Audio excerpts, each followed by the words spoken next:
The burdens of speakership are always manifold. You know that. Previous speakers I've covered know that. But they feel particularly heavy after the events of this week. I just want to ask you, Mr. Speaker, how are you doing? I'm doing okay, Major. Thanks for asking. No question, it was a difficult week for the country. Certainly, it was felt on Capitol Hill. There's a mixture of, anger and sadness and fear, frankly, on the part of a lot of people. It cast a large shadow across the country and the nation's capital. But what I do know, Major, is that my good friend Charlie would not want any of us to be consumed by despair. He would want us to go forward boldly. That was his message, and to do it in love. And I think that, I hope, is the message that continues in the days ahead. It's not common for this show to pick up on something said by Connecticut's young Democrats and Connecticut's young Republicans, but they put out a statement that has gotten quite a bit of attention on the internet saying as follows: "There is no place in our country for such acts, regardless of political disagreements." Do you believe on Capitol Hill there will be a method to forge any sort of bipartisan remembrance of Charlie Kirk? There will be. We had a moment of prayer and silent reflection on the floor on Wednesday within an hour of his passing. There will be, I participated in a large vigil here in Baton Rouge at LSU, my alma mater, on Friday night. Tonight we'll have a big, I hope, bipartisan prayer and reflection vigil in Capitol Hill at the Kennedy Center. There'll be a members' reflection and prayer moment that I'll lead on Monday night.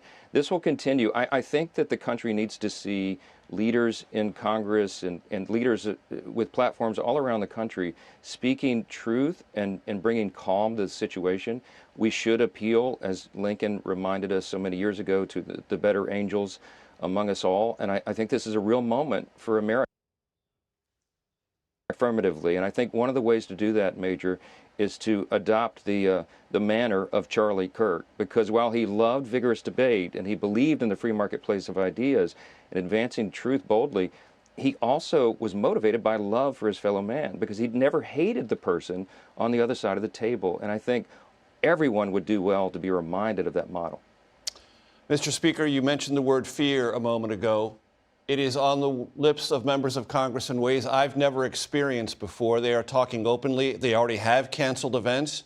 Other members are talking about whether or not it's proper in their family conversations to seek re-election. How do you feel this particular space of anxiety for your membership, Republican and Democrat? Yeah, well, I've been talking with a lot of them over the last few days about that and trying to calm the nerves, to assure them that we will make certain that everyone has the level of security that's necessary, that the resources will be there for their residential security and their personal security. We're evaluating all the options for that, but also to be reminded that it does take a certain measure of courage to step out and to lead. I mean, our first responders do it every day, our members of the military do it every day, and political figures as well. But I think if we all adopt these practices together and we turn down the rhetoric, we cease with this idea that policy disputes are somehow an existential threat to democracy or the republic. We stop calling one another names. I mean, calling people Nazis and fascists is not helpful. Look, there are some deranged people in society, and when they see leaders using that kind of language, so often now, increasingly, it spurs them on to action. We have to recognize that reality and address it appropriately. And I'm heartened to know, Major, and to see that many of my colleagues on both sides of the aisle are stepping up and saying that and addressing it. I think this could be a turning point, frankly, to use Charlie's term, for the country, and I hope that's true.